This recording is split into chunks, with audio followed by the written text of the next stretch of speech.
Wow. Wow, wow, wow. Wow. I mean, wow. Halo Infinite delayed until 2021. This is an enormous deal. Like one of the biggest deals in gaming history. And yeah, I know people might think I speak in superlatives way too much, but hear me out, because Halo Infinite getting delayed officially until 2021 makes me wonder about the next generation Xbox. I'm not going to read through this whole press release from Chris Lee, the studio head of Halo Infinite, but suffice it to say, the Cliff Notes version of it, you can pause the video here if you want to read it, basically saying that they want to take more time to ensure the release has adequate time to deliver the Halo game experience that meets their vision. And yes, they are partially blaming this on COVID-19. No shocker there. But I am floored, like absolutely flabbergasted. Halo Infinite. This is one of those things that no way, no how, it cannot miss the launch date of the Xbox Series X. This could potentially spell doom early on for that console. Because now, if we're looking at the PlayStation 5 going up against the Xbox Series X, there's not too much that I'm really looking forward to come around launch time. Like, it was already a tough enough sell to me because I have a super powered PC that can play most first party Microsoft games that are available via the PC anyways. But this is just, it's wild. And the fact that they are moving forward with the delay screams that this project was in a whole heap of a lot of trouble. Now, Review Tech USA did make a couple videos talking about the challenges that 343 Industries was facing and how he had an insider basically exposing the problems that they were having. But initially I was hearing that and I'm like, I mean, come on, that just sounds like rhetoric. I don't know how serious the issues could be. This is a big deal. Like, I'm really, I've already said it like 6 times, but like, this game has been in production for over 5 years, and they're delaying it another year. That does not guarantee the game will come out in 2021 even. Like, who knows what this pandemic holds for the future? Who knows how much of a crap show that this actually is behind the scenes at 343 Industries? Who knows what they're needing to fix or do to make it work to what they expect their vision to be? There are so many questions that I have with this. And yes, I defended the demo because I was like, yeah, it's an early rev of it, but we should have seen this.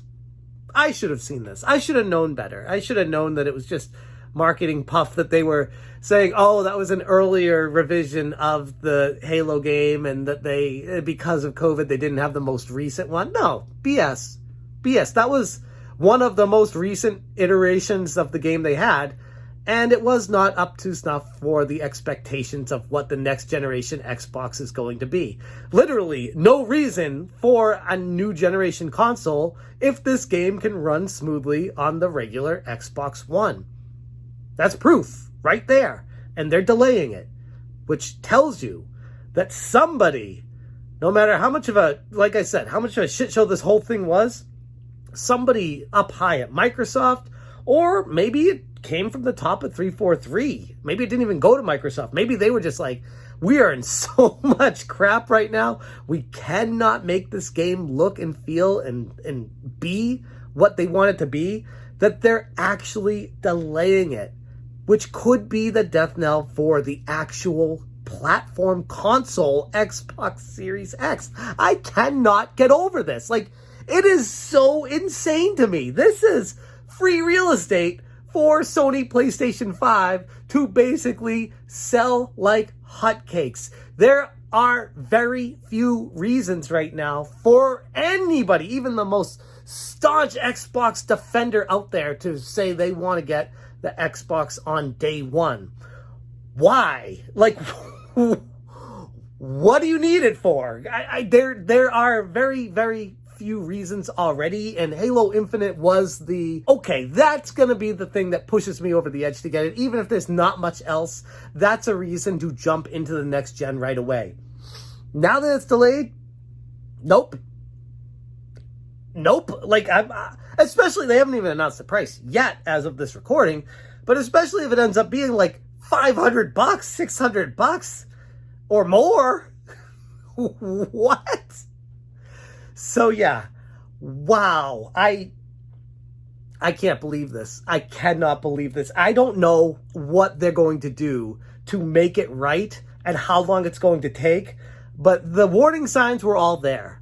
The hints that the multiplayer might get delayed and might not make it to the launch. And then this guy, Chris Lee, on Twitter was the one saying, no, it will make launch. Well, yeah, sounds like he knew that they were going to need to delay the entire game to make sure everything worked right. And I mean, I'm fine with it. Ultimately, if they need to get it right, then yeah, delay the game and that's fine. But how much can you fix in 6 months, 8 months? How much can you really change on a game you've been working on for over half a decade?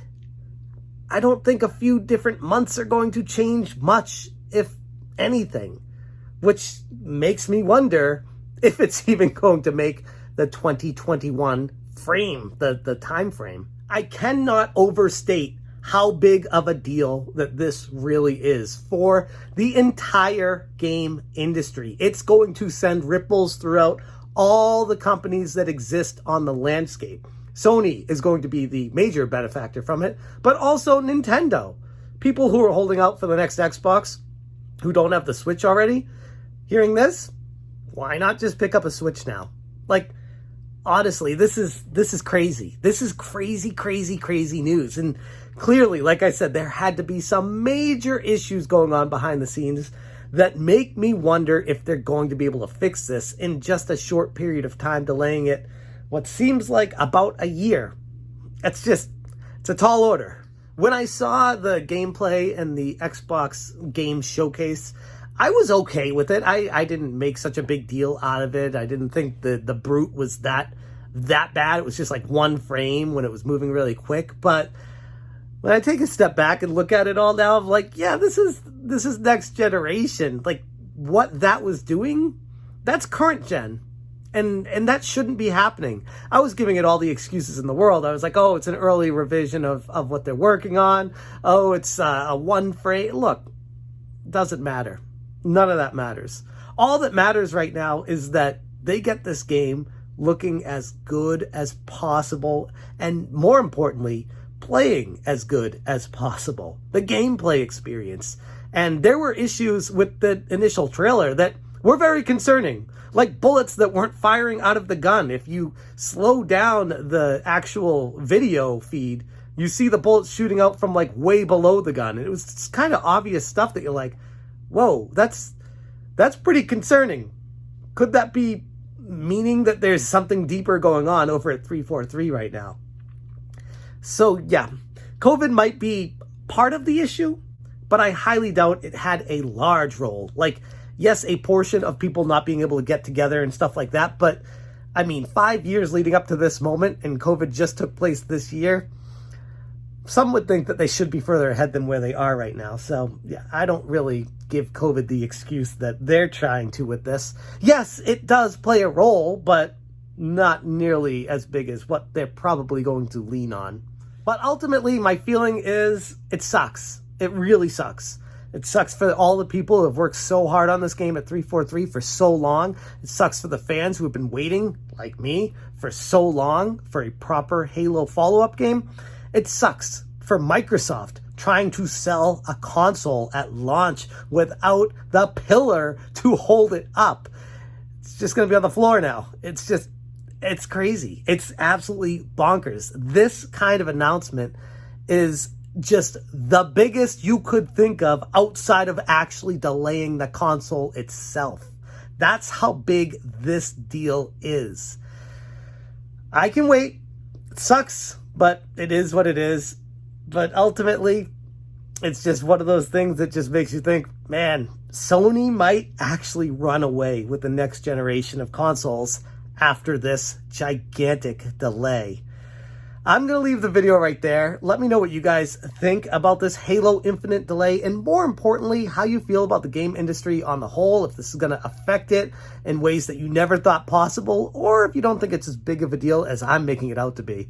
Thank you so much for watching, and as always, you stay smashing.